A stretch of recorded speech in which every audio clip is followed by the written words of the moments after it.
Okay guys, welcome back na naman sa aking YouTube channel, no? So yun, nakakuha na naman kami ng gold chest guys. Ayan, gold chest. Ang pinakamababa niyan guys is, ayan, 50 more yun ang pinakamababa. Magkano rin yan guys? So nasa 1,500 dayas yan.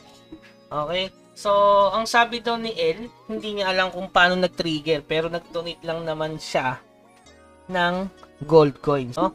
Yung normal na donate lang, check-in event, tapos donate, tapos ito lang ginawa niya, so na-discover yung golden treasure. So, ito na yung pangalawa namin, no? Sa loob ng ilang days din, no? 133 days. Nakakuha din ulit kami ng golden treasure. Yung huli kasi is silver. Ngayon, golden treasure na mga boss. Sakto, pang upgrade. Ayan.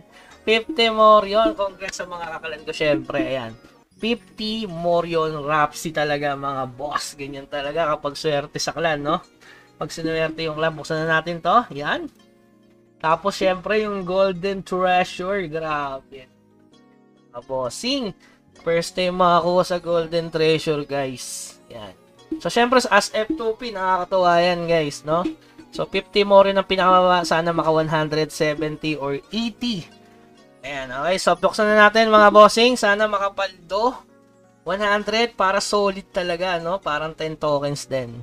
So, ayan, golden treasure para sa lahat ng mga kakalan ko, no? Solid talaga, guys. Ito na. Sana yung, wag naman yung pinakamababa.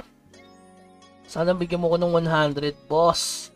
Eto na, let's go. Buksan na natin yan. Good morning, mga bossing. Eto na. Boom! 50. 50 more yun talaga. Pinakamababa. Pero goods na goods, guys. 50 more yun is 50 more yun pa rin. Alright.